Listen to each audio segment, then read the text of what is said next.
Bueno, entonces vamos a hablar sobre la enfermedad trofoblástica gestacional. La enfermedad trofoblástica gestacional eh, abarca un conjunto de tumores o trastornos que son bastante similares, caracterizados por una proliferación del tejido placentario, ¿sí? Eh, y no nos olvidemos que el tejido placentario está constituido, ¿verdad?, por lo que es el trofoblasto. Entonces, dentro de este conjunto de entidades tenemos lo que se llama la mola hidatiforme.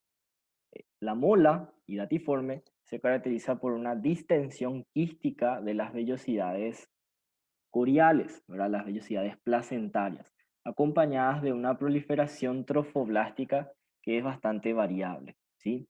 Vamos a ver que esta entidad se presenta de 1 a cada 1000 a 2000 gestaciones y puede aparecer a cualquier edad, pero por supuesto es mucho más frecuente en los extremos de la edad fértil, ¿sí?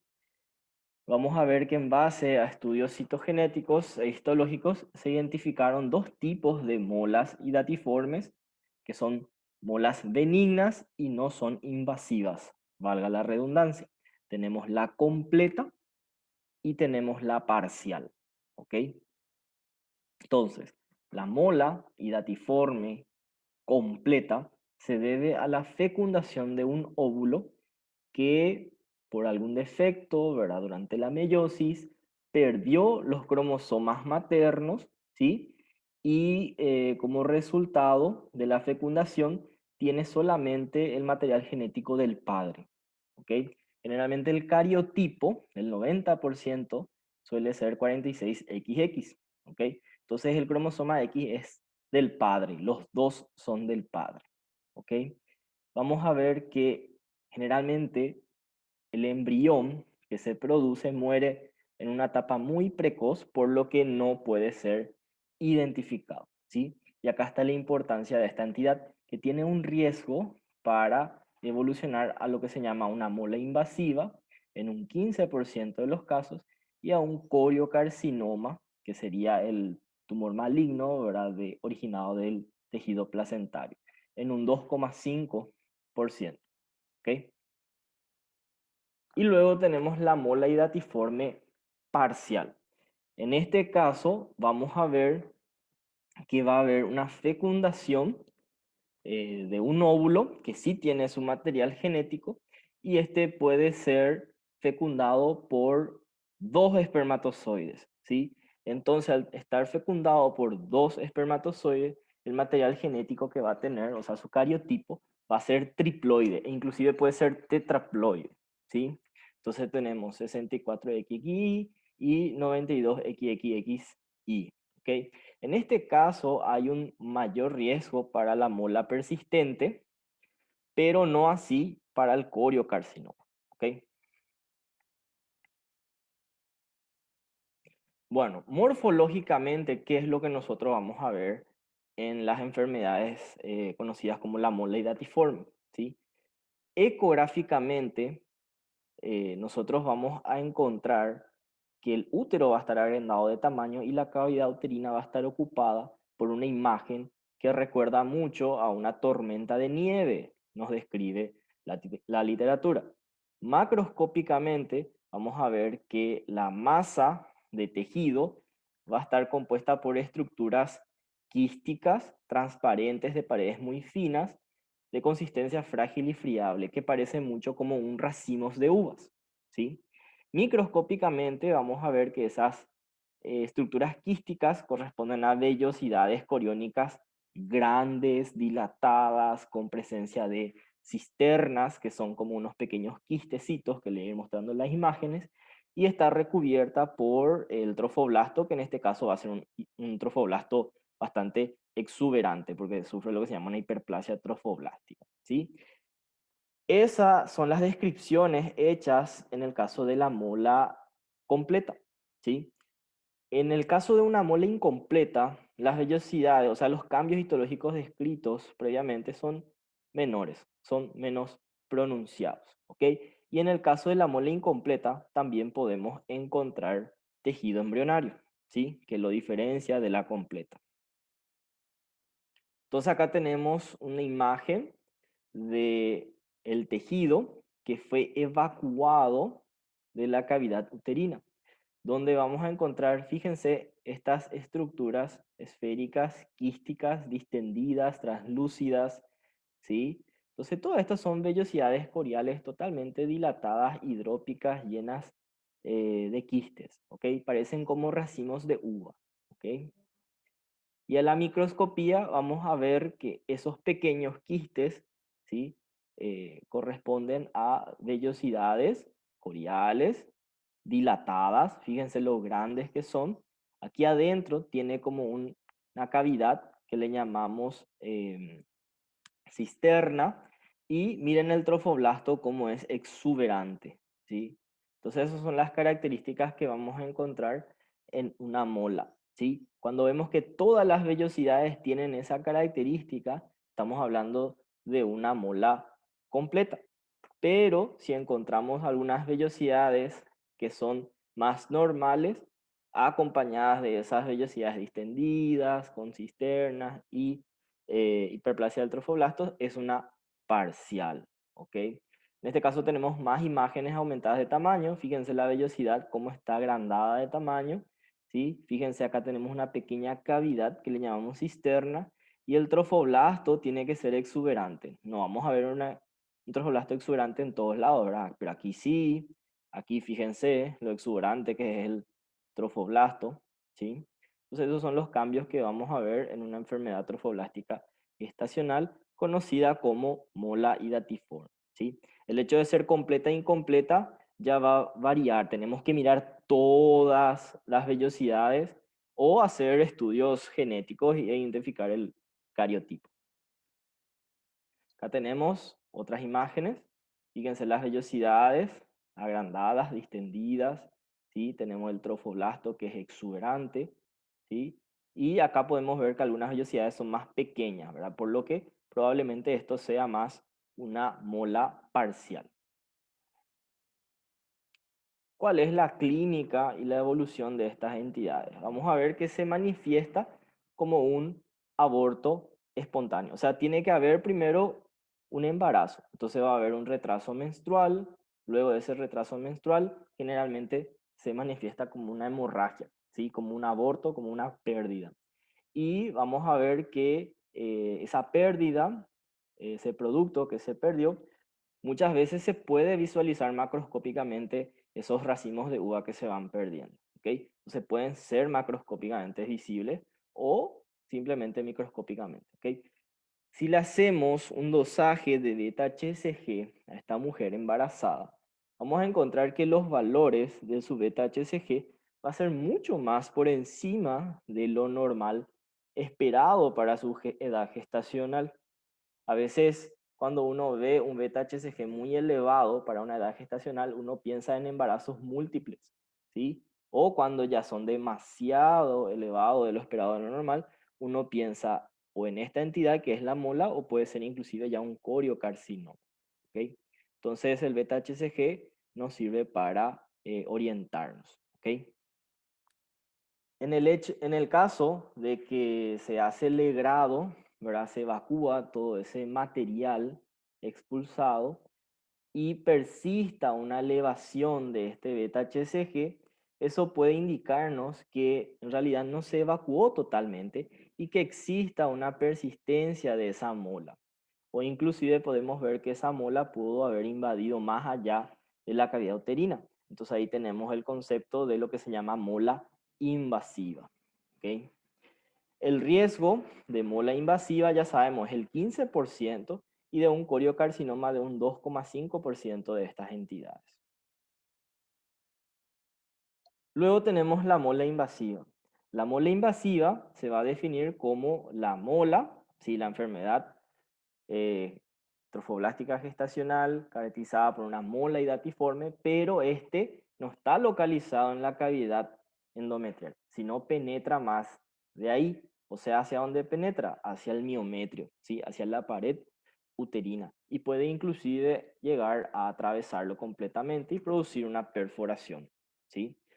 Es destructivo localmente e inclusive puede invadir parametrios y vasos sanguíneos, formando émbolos tumorales. Pero no tiene un real potencial metastásico porque estas molas, estas vellosidades, tienden a luego a involucionar. ¿Ok? Entonces, clínicamente se manifiesta como una hemorragia más persistente, vemos un útero aumentado de tamaño y puede haber un riesgo de ruptura uterina. ¿Ok? Acá podemos visualizar una imagen donde vemos las vellosidades, ¿sí? La mola hidatiforme, tanto completa e incompleta, ¿verdad? Pero en este caso vemos que ya está dentro del miometrio, ¿sí? Entonces eso es lo que le diferencia. Entonces esto es una mola invasiva. Y luego tenemos el coriocarcinoma. El coriocarcinoma es una neoplasia maligna originado de las células trofoblásticas y este procede de una gestación previa que puede ser tanto normal como anormal. ¿Ok? Cuando hablamos anormal se entiende por aborto, se entiende por embarazo ectópico y se entiende también por una enfermedad eh, trofoblástica gestacional previa, ¿sí? Es bastante agresivo, pero responde bien al tratamiento, ¿sí? Es muy raro, se manifiesta en uno en cada 20.000 a 30.000 gestaciones, ¿sí? Y como les dije, puede ser procedido de una mola en un 50%, en un 25% de abortos previos, 22% gestaciones normales y en un 3% de embarazos ectópicos, ¿ok? Vamos a ver más adelante que esta enfermedad que se llama coriocarcinoma también se puede originar a partir de las células germinales que están presentes en el ovario o pueden quedar retenidas en el mediastino. Solamente que estos tumores, llamados coriocarcinoma, también originados de las células germinales, son mucho más agresivos, son diferentes. ¿Ok? ¿Cómo se ve un coriocarcinoma? Vamos a ver que es un tumor blando, carnoso. El color es bastante variable, puede ser blanquecino, puede ser amarillento, puede ser rojizo o bien negruzco por la gran cantidad de hemorragia y necrosis que puede tener. Y en la microscopía es bastante característico porque vamos a observar células que corresponden al trofoblasto y al sincitio trofoblasto, pero no hacen vellosidades, ¿sí? No hacen vellosidades coriónicas, ¿sí? Vamos a encontrar mitosis abundante, inclusive mitosis anómalas, y es bastante invasivo. Vamos a ver que invaden las estructuras vecinas, inclusive los vasos sanguíneos. Entonces acá tenemos una imagen macroscópica donde podemos visualizar el útero abierto en su cara anterior, exponiendo la cavidad endometrial, donde vemos esta lesión tumoral, ¿sí? Que tiene un aspecto blando, carnoso, ¿sí? Fíjense, la coloración es rojiza, con áreas negruzcas, bastante hemorrágico. Acá tenemos otra imagen más al corte. Fíjense, la pieza tumoral en este caso tiene un tamaño bastante grande y al cortar, fíjense lo negruzco y rojizo que es de la hemorragia que tiene. Y a la microscopía vamos a encontrar tanto citotrofoblasto como sincitiotrofoblasto. El citotrofoblasto constituyen estas células que vemos aquí, que tienen formas poliédricas, el núcleo es único, ¿sí? Y vemos que las células del sincitiotrofoblasto son estas que tienen el citoplasma más eosinófilo, ¿sí? Forman nidos, están formando como un sincitio con las células vecinas, ¿ok? Parecen multinucleadas y de hecho son multinucleadas. Podemos encontrar mucha mitosis, fíjense la gran cantidad de hemorragia, y lo importante acá es que no vemos vellosidades, ¿sí? Si nosotros vemos vellosidades, esto no puede ser un corio. Si vemos vellosidades, va a ser o una mola hidatiforme o una mola invasiva, que es menos agresivo. Y en este caso no vemos vellosidades y esto es mucho más agresivo. De hecho, que se llama coriocarcinoma. Es bastante frecuente las metástasis de este tumor. Uno de los lugares que más le gusta es el sistema nervioso central. Fíjense, acá tenemos lesiones bastante negruzcas, hemorrágicas. Tiene la característica bastante similar al tumor primario, ¿verdad? Localizado en el útero. Entonces, ¿cómo evoluciona y cuál es la clínica de esta entidad? Vamos a ver que puede manifestarse como una secreción vaginal escasa de un contenido marrón sanguinolento durante un embarazo, ¿sí? Entonces, uno piensa que el embarazo va aparentemente normal, ¿sí? O puede ser posterior a un aborto espontáneo. Vamos a encontrar también la elevación del beta-HCG, pero en este caso, en un coriocarcinoma, esperamos que el beta-HCG esté mucho más elevado que la mola, ¿ok? Mucho más elevado que un embarazo normal e inclusive mucho más elevado que un embarazo múltiple, ¿ok? Eso es algo característico, la elevación de beta-HCG mucho más de lo esperado. Pero también podemos ver casos donde esta beta-HCG puede ser bajo, ¿ok? Nada de 100%. Es un tumor agresivo, de diseminación preferentemente vía hematógena, con metástasis a pulmones en un 50%, vagina 30-40%, luego encéfalo, hígado, hueso y riñón. Algo muy importante aquí es que este tumor responde bien al tratamiento, ¿sí? Y tiene una tasa de remisión y curación de casi el 100%, permitiendo que las mujeres puedan tener inclusive gestaciones y partos normales posterior a este tratamiento, ¿ok? Pero no ocurre lo mismo con los corioscarcinomas originados de no gestaciones, ¿verdad? O sea, los que se originan de las células germinales en el ovario y en el mediastino. Entonces es muy importante hacer esa distinción, no son iguales. Bueno, y por último tenemos un tumor que se llama tumor trofoblástico del lecho placentario. Es un tumor muy raro, yo particularmente nunca vi.